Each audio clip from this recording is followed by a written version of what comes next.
हाँ जी, जय हिंद टू ऑल ऑफ यू। मैं हूँ शिवराज। स्वागत करता हूँ आपके अपने यूट्यूब चैनल मैथ्स जोन पर। तो आज अपन पढ़ेंगे कक्षा 8 के प्रश्नावली नंबर 3 चतुर्भुजों को समझना। तो ये जो प्रश्नावली है वो आपके 8 कक्षा के अंदर जो न्यू सिलेबस चालू हुआ है उसके अंदर तीसरी प्रश्नावली है और उसका नाम है चतुर्भुजों को समझना। तो आइए देखते हैं 3.1 प्रश्नावली। यहाँ पे लिखा है, यहाँ पर कुछ आकृतियां दी गई है। यहाँ पे आपको कुछ आकृतियां दी गई है और इन आकृतियों को आपको प्रत्येक का वर्गीकरण निम्नलिखित आधार पर कीजिए। यानी इन आकृतियों का आपको वर्गीकरण करना है। ध्यान से देखिए, यहाँ लिखा हुआ है साधारण वक्र, साधारण बंद वक्र, बहुभुज, उत्तल बहुभुज और अवतल बहुभुज। तो सबसे पहले बात करते हैं अपन साधारण वक्र की। तो साधारण वक्र क्या होता है, इसे ध्यान से देखना इधर। साधारण वक्र, साधारण वक्र जो होता है अपना वो बात करें अपन, तो साधारण वक्र की अगर बात करें तो ऐसी आकृति जिसको अपन बिना पेन हिलाए यानी बिना पेन हटाए जो भी आकृति अपन बनाते हैं उसे अपन कहते हैं साधारण वक्र, यानी पेन हटाना नहीं चाहिए। जैसे मान लो मैंने एक आकृति बनाई इस प्रकार की, तो ये अपना जो कहलाएगा वो अपना क्या कहलाएगा, साधारण वक्र, जिसको अपन बिना पेन हिलाए बना सकते हैं। जैसे ये आकृति है, इसको मैंने क्या किया, बिना पेन हिलाए बना दिया। तो जो बिना पेन हिलाए अपन बना सकते हैं उस आकृति को अपन कहते हैं साधारण वक्र। तो आइए देखते हैं आकृति नंबर जो 1 है उसको देखो आप। आकृति नंबर 1 है उसको अपन बिना पेन हटाए बना सकते हैं। तो आकृति नंबर जो 1 होगी वो अपनी क्या हो जाएगी, साधारण वक्र हो जाएगी। बात करें अपन जैसे आकृति नंबर 2 की, तो आकृति नंबर जो 2 है उसको भी आप बिना पेन हिलाए बिना पेन हटाए अपन बना सकते हैं। तो ये हो जाएगी अपनी साधारण वक्र। बात करें अपन आकृति नंबर 3 की, तो आकृति नंबर 3 है वो भी अपनी क्या होगी, साधारण वक्र होगी क्या, नहीं, क्योंकि आकृति 3 है उसके अंदर ध्यान से देखिए। अगर जैसे मैं एक बार इसको वृत्त बनाता हूं फिर दूसरा वृत्त बनाता हूं, तो मैंने क्या कर दिया, पेन को उठा दिया, तो पेन उठ गया, इसका मतलब ये साधारण वक्र नहीं होगा। आगे देखते हैं आकृति नंबर 4। तो ध्यान से देखेंगे इसके अंदर, तो आकृति नंबर 4 है वो भी अपनी क्या नहीं है, साधारण वक्र नहीं होगी। बात करें अपन आकृति नंबर 5 की, तो देखो आकृति नंबर जो 5 है उसको अपन बिना पेन हिलाए बना सकते हैं। इसका मतलब आकृति नंबर जो 5 होगी वो आपकी साधारण वक्र हो जाएगी। इसी प्रकार बात करें आकृति नंबर 6 की, तो वो भी आपकी साधारण वक्र होगी। बात करें आकृति नंबर 7 की, तो आकृति नंबर जो 7 है वो भी आपकी क्या हो जाएगी, साधारण वक्र हो जाएगी। क्यों, क्योंकि इसको अपन बिना पेन हटाए बना सकते हैं। तो ये जो आकृति अपनी होगी वो आपकी क्या हो जाएगी, साधारण वक्र हो जाएगी। तो आकृति नंबर जो 7 है वो भी आपकी क्या हो जाएगी, साधारण वक्र हो जाएगी। आगे देखते हैं साधारण बंद वक्र। तो साधारण बंद वक्र का मतलब हुआ, साधारण का मतलब तो क्या हुआ, साधारण वक्र किसे कहते हैं अपन, जिसको अपन बिना पेन हिलाए या बिना पेन हटाए बना सकते हैं और बंद होना चाहिए वो। ध्यान से देखो, तो जो आकृति नंबर 1 है वो साधारण भी है और क्या है, बंद भी है। तो आकृति नंबर जो 1 है वो साधारण हो जाएगी और बंद भी हो जाएगी। तो साधारण बंद वक्र के अंदर बात करें आकृति नंबर 2 की, तो आकृति नंबर 2 है वो भी अपनी बंद है और साधारण है, तो ये हो जाएगी आकृति नंबर 2 भी साधारण बंद वक्र। बात करें आकृति नंबर 3 की, तो आकृति 3 अपनी साधारण वक्र नहीं है। आगे देखते हैं आकृति नंबर 4 की, तो आकृति नंबर 4 भी क्या नहीं अपना साधारण बंद वक्र नहीं होगा। आकृति नंबर 5 है वो भी आपका साधारण बंद वक्र होगा। इसी प्रकार आकृति नंबर 6 और आकृति नंबर जो 7 होगा वो भी आपका क्या हो जाएगा, साधारण बंद वक्र कहलाएगा। आगे देखते हैं फिर बहुभुज। तो बहुभुज क्या होता है इसको समझना। बहुभुज यानी ऐसा वक्र जो बंद हो, क्या हो, ऐसा वक्र जो बंद हो और रेखाखंडों से मिलकर बना हो। रेखाखंडों का मतलब हुआ कि जैसे आपको रेखाखंडों को अगर आप इस प्रकार से ज्वाइन करते हो यानी जोड़ते हो तो ये अपना बन जाएगा एक त्रिभुज।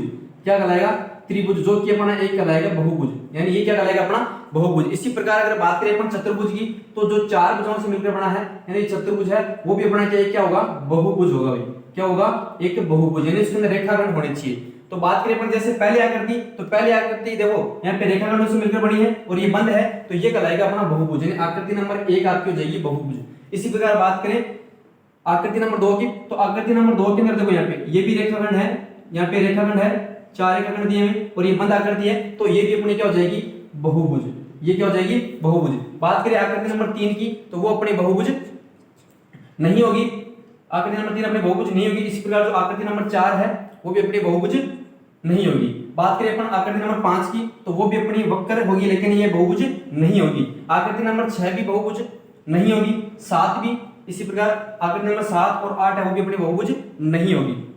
आगे देखो बात करें अपन जैसे उत्तल बहुभुज की, तो उत्तल बहुभुज क्या होता है, उत्तल बहुभुज में समझो इधर। उत्तल बहुभुज के अंदर जैसे मान लो कि मैंने इधर त्रिभुज बनाया, अब इसके अगर बात करें अपन जो इसके कोण है, देखो जो इसका ये शीर्ष है उत्तल बहुभुज के अंदर जो इसके शीर्ष होंगे वो कहाँ होंगे, बाहर की तरफ होते हैं। उत्तर बहुभुज के अंदर जो शीर्ष होते हैं वो बाहर की तरफ होते हैं। और बात करें अपन जैसे अवतल बहुभुज की, तो अवतल बहुभुज के अंदर जो शीर्ष है वो अंदर की तरफ होते हैं। जैसे पहले आकृति को देखो आप, पहले आकृति के अंदर इसका जो ये वाला कोण बन रहा है, इसका जो शीर्ष है वो अंदर की तरफ है, तो ये जो आकृति अपनी कहलाएगी वो कहलाएगी अपनी अवतल बहुभुज। क्या होगी बच्चे, अवतल बहुभुज। उसी प्रकार बात करें उत्तर बहुभुज की, तो उत्तर बहुभुज के अंदर शीर्ष किधर होनी चाहिए, बाहर की तरफ होनी चाहिए। तो देखो आकृति नंबर जो 2 है वो अपनी क्या होगी, इसके जो शीर्ष है वो देखो बाहर की तरफ है, यानी अंदर कोण बन रहे हैं इसके, देखो बाहर की तरफ इसके शीर्ष है, तो ये जो आकृति कहलाएगी वो अपनी क्या कहलाएगी, उत्तल बहुभुज। इसी प्रकार बात करें जैसे, आइए देखते हैं प्रश्न नंबर दूसरा, जो क्या लिखा है, समबहुभुज क्या है, एक समबहुभुज का नाम बताइए जिसमें 3 भुजाएं हो, 4 भुजाएं हो और 6 भुजाएं हो। तो बात करें अपन समबहुभुज की, तो समबहुभुज देखो इधर, ऐसा बहुभुज जिसमें क्या हो, ऐसा बहुभुज जिसमें सभी कोण बराबर हो तथा सभी क्या हो, भुजाएं क्या हो इसके अंदर बराबर हो, यानी वो क्या कहलाता है, वो अपना कहलाएगा समबहुभुज। बात करें अपन जैसे इधर देखो, जैसे अपना जो समबाहु त्रिभुज है, यानी समबाहु त्रिभुज जो होगा अपना, समबाहु त्रिभुज के अंदर बात करें तो समबाहु त्रिभुज किसे कहते हैं अपन, देखो सम का मतलब होता है समान और बाहु का मतलब हो गया भुजाएं, तो जिसके अंदर तीनों ही भुजाएं क्या हो, समान हो, वो अपना कहलाएगा समबाहु त्रिभुज। तो बात करें जैसे ये अगर भुजा 3 सेंटीमीटर है, ये भुजा 3 सेंटीमीटर है और ये भुजा अगर 3 सेंटीमीटर है, और इसके जो प्रत्येक कोण है, यानी जो ये कोण है, ये कोण है और ये वाला कोण, अगर इन तीनों कोणों का मान बराबर है और तीनों भुजाएं बराबर है, तो वो बहुभुज अपना कहलाएगा समबहुभुज। ठीक है, तो आगे देखो, ऐसा बहुभुज जिसमें सभी कोण तथा सभी भुजाएं बराबर हो, क्या कहलाता है बच्चे, समबहुभुज कहलाता है।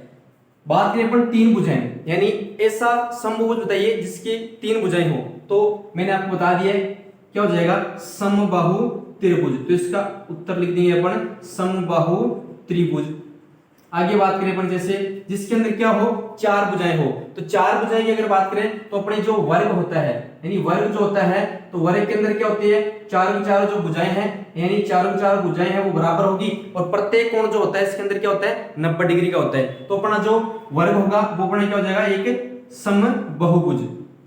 बात करें अपन 6 भुजाएं की, तो 6 भुजाओं वाली जो अपनी होगी वो हो जाएगा अपना क्या, समषड्भुज। क्या हो जाएगा बच्चे, समषड्भुज। इसके अंदर कितनी होगी, 6 भुजाएं होगी। ध्यान से देखो इधर, 1 2 3 4 5 और 1 6, छहों के छहों भुजाएं बराबर होती है और छहों के छहों इसके अंदर कोण बराबर होंगे, तो ये हो जाएगा अपना समषड्भुज। क्या हो जाएगा, समषड्भुज।